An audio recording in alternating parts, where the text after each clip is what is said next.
عبادات کرنے کی اجازت ہوتی؟ تو یہ انسان پر ڈیپینڈ کرتا ہے۔ تو اللہ تعالیٰ یہاں پہ یہی بات کہہ رہے ہیں کہ جو لوگ ایمان تو لے کے آئے، انہوں نے کہا کہ ہم اللہ پر ایمان لاتے ہیں، یوم آخرت پر ایمان لاتے ہیں، ایمان کے تمام جو رکن تھے ان کو پورا کرنے کی زبان سے اقرار تو کیا، لیکن جب عبادات اس کو عملی طور پر کرنے کی بات آئی تو انہوں نے عذر پیش کرنا شروع کر دیا۔ اللہ فرماتے ہیں جو لوگ ایمان لائے اور ہجرت نہیں کی وہ تمہارے دوست نہیں ہو سکتے، حتیٰ یہاں تک کہ یہاجرو وہ ہجرت کر لیں، یعنی وہ جب تک ہجرت کر کے تمہارے شہر میں، تمہارے ملک میں، اسلامی ملک میں نہیں آ جاتے تب تک وہ تمہارے دوست نہیں ہو سکتے۔ وَإِنِ اسْتَنْصَرُوكُمْ، اور اگر وہ مدد طلب کرے تم سے، فی الدین، بیچ دین کے معاملے میں، دین کے معاملے میں اگر وہ لوگ تم سے مدد مانگیں، مدد کیسی؟ کہ وہ کہیں کہ تم ہمیں دین کو سمجھانے کی ہمیں مدد کر دو، ہمیں ایسے معاملہ سمجھ نہیں آتے تو تم ہماری تھوڑی سی ہیلپ کر دو، ہمیں پڑھا دو، ہمیں قرآن کی ایجوکیشن دلا دو، ہمیں سمجھ آ جائے کہ اس میں کیا باتیں کی گئی ہیں، آپ ان کی مدد کر سکتے ہیں۔ فعلیکم، پس لازم ہے تم پر ذمہ داری ہے، نصر، ان کی مدد کی، یعنی اب ہم پر یہ ڈیپینڈ کرتا ہے، یہ ہم پر رسپانسبلٹی ہے کہ ہم اپنے اس دوسرے مسلمان بھائی کی مدد کریں، اس کو بتائیں۔ الا مگر، علی قوم، اوپر اس قوم کے، بینکم، جس کے درمیان تمہارا، و بینہم، اور ان کے درمیان، میثاق، وعدہ ہو۔ اب اللہ تعالیٰ نے یہاں پہ ایک بات بتائی کہ جس قوم کے درمیان تمہارا وعدہ ہو کہ یہاں پر جنگ نہیں کی جائے گی، ایک معاہدہ طے کیا گیا کہ ہم اتنے ٹائم پیریڈ میں آپ سے جنگ نہیں کریں گے، چاہے اس میں کتنے بھی مسلمان رہتے تھے۔ اب وہاں کے مسلمان جو ہیں وہ آپ سے مدد طلب کر رہے ہیں ان لوگوں کے خلاف جن سے آپ کا معاہدہ طے ہوا تھا، تو اللہ تعالیٰ فرماتے ہیں ایسے لوگوں کی مدد نہیں کرنی جب تک آپ کے معاہدے کا ٹائم پورا نہیں ہو جاتا۔ اس آیت سے ہمیں یہ پتہ چلتا ہے کہ چاہے کسی سے بھی معاہدہ کیا ہو، اس کو پکا، اس کو پورا کرنا ہی ہم پر لازم ہے۔ اگر ہمارا مسلمان بہن بھائی تکلیف میں ہے، مشکل میں ہے، اور ہمارا اس قوم سے وعدہ ہے کہ ہم جنگ نہیں کریں گے، تو ہم جنگ نہیں کر سکتے اس ٹائم تک جب تک ہمارا عہد ہے ان سے۔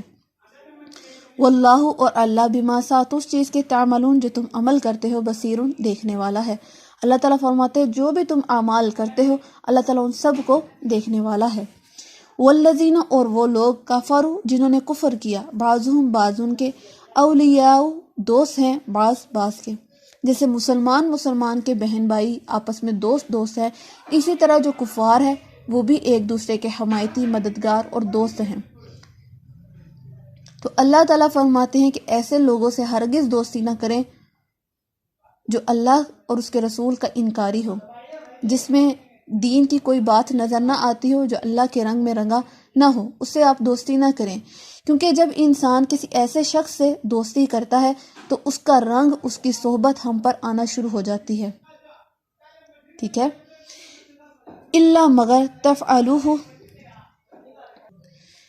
نہ کرو گے اس کام کو، یہ مسلمانوں سے کہا گیا ہے کہ اگر تم اس کام کو نہیں کرتے، یعنی آپس میں اخوت سے نہیں رہتے، مسلمان کا دوست نہیں بنتا، دوسروں سے دوستی لگاتا ہے، تو کیا ہوگا؟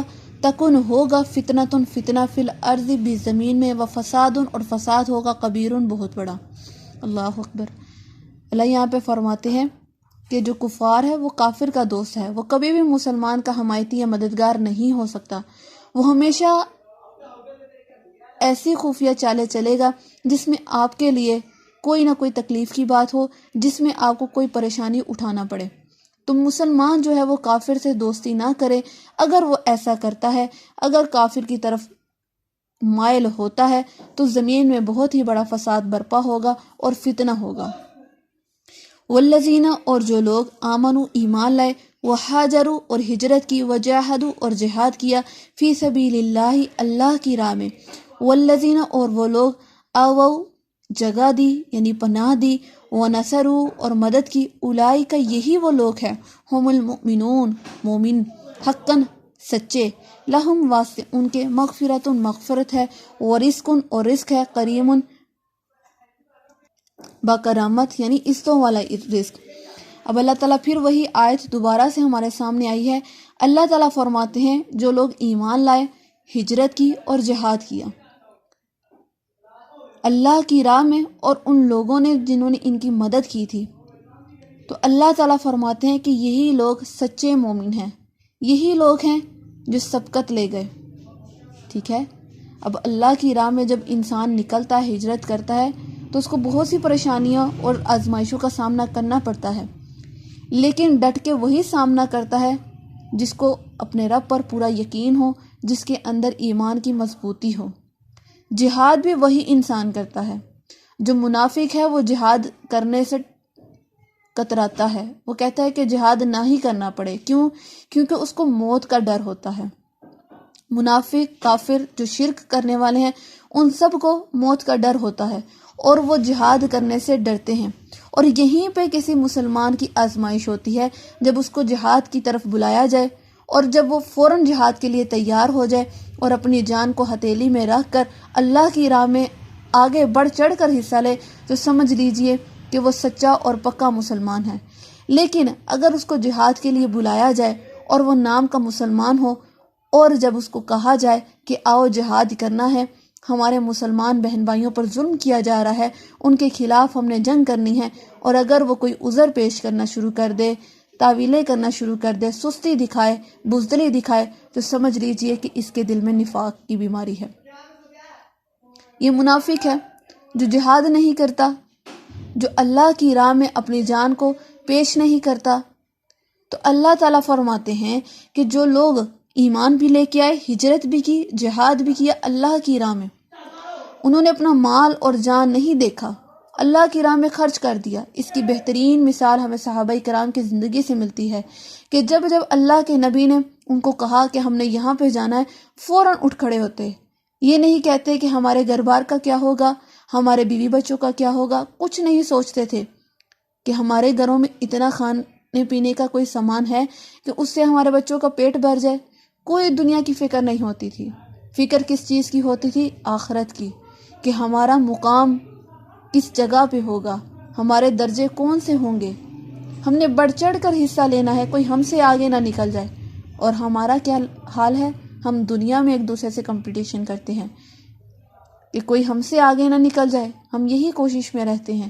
لیکن جو صحابہ کرام تھے، ان کی زندگی ایسی تھی کہ وہ اللہ کے نبی کے حکم کا انتظار کرتے تھے، اور بعض دفعہ تو ایسے ہوتے کہ جنگ سے ابھی فتح کر کے آتے، ابھی اپنی زرہ وغیرہ اتارتے ہی نہیں، گھر میں پہنچتے اور فوراً سے دوبارہ پیغام آ جاتا کہ دوبارہ جنگ کے لیے جانا ہے۔ تو وہ یہ نہ کہتے کہ اللہ کے نبی ابھی تو جنگ کر کے آئے ہیں، ابھی تو ہم تھکن سے چور ہوئے پڑے ہیں، تھوڑی سی تھکاوٹ ہی اتار لے۔ نہیں، وہ دیکھتے تھے ہمیں اگر اپنی جان بھی قربان کرنی پڑے تو ہم فوراً سے کریں گے۔ وہ تو خوش ہوتے تھے کہ ہمیں شہادت کی موت ملے۔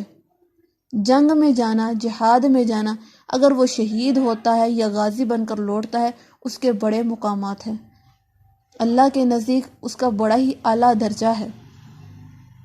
اللہ تعالیٰ ہمیں بھی شہادت کی موت نصیب کرے، آمین۔ تو اللہ تعالیٰ فرماتے ہیں ان کے لیے مغفرت ہے، بخشش ہے، اور رزق کریم، اور عزتوں والا رزق ہے۔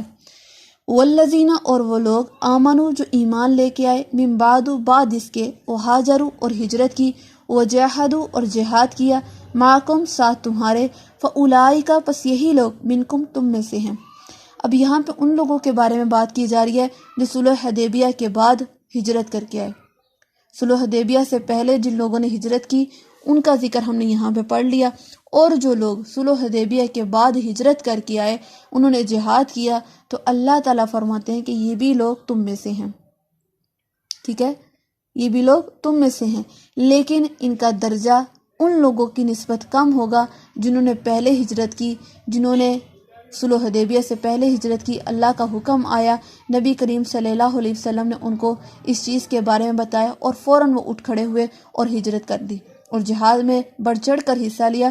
تو اللہ تعالیٰ فرماتے ہیں کہ وہ سبقت لے جانے والے ہیں۔ اور یہ بھی لوگ جنہوں نے بعد میں ہجرت کی اور جہاد کیا، ان لوگوں کا بھی بڑا مقام ہے، لیکن ان لوگوں کی نسبت تھوڑا سا کم۔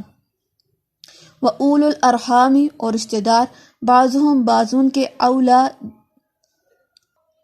نزدیک تر ہیں ببعض بعض کے فی کتاب اللہ اللہ کی کتاب میں۔ اللہ تعالیٰ فرماتے ہیں کہ جو رشتہ دار ہیں وہ اللہ کی کتاب میں بعض جگہوں پر زیادہ نزدیک تر ہیں۔ کس جگہوں پہ؟ یہاں پہ وراثت کی بات کی گئی ہے۔ اسلام سے پہلے جو وراثت تھی، جو جائیداد تھی، وہ کیسے تقسیم کی جاتی تھی؟ یہاں تو نسبت رشتہ داروں کے لحاظ سے یا دوستیوں کے لحاظ پر ایک دوسرے کو وراثت تقسیم کی جاتی تھی۔ قسم کھا کر ایک دوسرے کو حلیف بنا لیا جاتا تھا کہ یہ میرا وارث اور میں اس کا وارث، اس طرح کیا جاتا تھا۔ اور جب ہجرت کر کے مہاجرین مدینہ آئے تو انصار جو تھے انہوں نے بھی کیا کیا، اپنی جائیدادوں میں سے، اپنے باغات میں سے مسلمانوں کو جو مہاجر تھے ان کو وارث بنا دیا۔ لیکن اس آیت کے اترنے کے بعد وہ جو حکم تھا، وہ جو بات تھی، وہ جو اجازت تھی، وہ منسوخ ہو گئی، کیونکہ اللہ تعالیٰ نے یہاں پہ واضح طور پہ بتا دیا کہ جو وراثت ہے وہ صرف تقسیم کس میں ہوگی؟ رشتہ داروں میں۔ اس میں کسی بھی قسم کے دوست کا کوئی بھی حق نہیں ہوگا۔ حق ہوگا تو کس کا؟ جو رشتہ دار ہیں، جو خون کے آپ کے رشتہ دار ہیں، ٹھیک ہے؟ اس میں کسی بھی قسم کی کوئی بھی دوستی ہو، چاہے وہ دین کے نام پر ہو یا آپ نے ویسے ہی ایک دوسرے سے قسم کھا کر ایک دوسرے کو دوست بنا لیا ہو، تو وہ وراثت میں حصے کا حصہ دار نہیں ہو سکتا۔ وراثت کس کے حصے میں آئے گی؟ صرف رشتہ داروں کے حصے میں۔ تو اللہ تعالیٰ یہی فرماتے ہیں کہ رشتہ دار بعض جگہوں پر بعض کے زیادہ نزدیک تر ہیں۔ کہاں پر؟ فی کتاب اللہ اللہ کی کتاب میں۔ اللہ نے جیسے وراثت کو تقسیم کرنے کا حکم دیا ہے رشتہ داروں کے درمیان، ویسے ہی تقسیم کی جائے گی، نہ کہ کسی دوست کو دی جائے گی اور نہ ہی کسی ہمسائے وغیرہ کو، ٹھیک ہے؟ ان اللہ، بے شک اللہ، بکل ساتھ ہر شیء چیز کے علیم جاننے والا ہے۔ اللہ تعالیٰ ہر چیز کو جاننے والا ہے۔ اللہ تعالیٰ بہتر طریقے سے جانتا ہے کہ کیا حکم کب دینا ہے اور کون سا حکم کب منسوخ کرنا ہے، ٹھیک ہے؟ آج کا سبق ہم یہی تک رکھیں گے۔ الحمدللہ ہماری سورۃ الانفال کمپلیٹ ہو گئی۔ اگر آپ سورۃ الانفال کو ایک نظر دیکھیں تو اس میں غزوہ بدر کا تفصیلی واقعہ ہے۔ غزوہ بدر کے بارے میں تمام جو واقعات تھے وہ پیش آئے، اس میں ہمیں بتائے گئے۔ اور دوسری بات یہ کہ انسان کی اس میں بہت زیادہ تربیت کی گئی۔ تربیت اس لحاظ سے کہ اگر مال غنیمت آئے تو ہم نے اس کو کیسے تقسیم کرنا ہے، اگر ہم نے کسی کی مدد کرنی ہے تو کیسے کرنی ہے، اور سب سے بڑا معاہدوں کو کتنا اچھے طریقے سے پورا کرنا ہے۔ یہ ہمارا اسلام، یہ ہمارا قرآن ہمیں اس صورت میں بڑے ہی اچھے طریقے سے بتا رہا ہے، اور جہاد کے بارے میں تلقین کر رہا ہے، ایک دوسرے کی مدد کے بارے میں، اور خیانت کرنے سے روک رہا ہے، چاہے وہ دشمن سے ہو چاہے وہ اپنوں سے ہو، کہ جب تک تم معاہدے میں ہو تب تک تم کسی کو نقصان نہ دو، اپنے دشمنوں کو دھوکہ نہ دو، بلکہ جب تمہارے معاہدے کی مدت پوری ہو جائے تب تم جنگ کی طرف آؤ۔ تو یہ جو ہماری سورۃ انفال تھی کمپلیٹ ہو گئی۔ کل ہم انشاءاللہ سورۃ توبہ کو شروع کریں گے۔ اللہ تعالی ہماری تمام غلطیوں کوتاہیوں کو معاف کر دے۔ اگر اس میں زیر زبر کی پڑھنے پڑھانے میں کوئی بھی غلطی ہوئی ہو تو اللہ ان سب کو معاف کر کے ہمیں عمل کرنے کی توفیق دے، آمین۔ اپنا بہت سارا خیال رکھیے گا، دعاؤں میں مجھے خاص طور پہ یاد رکھیے گا۔ اللہ حافظ جی۔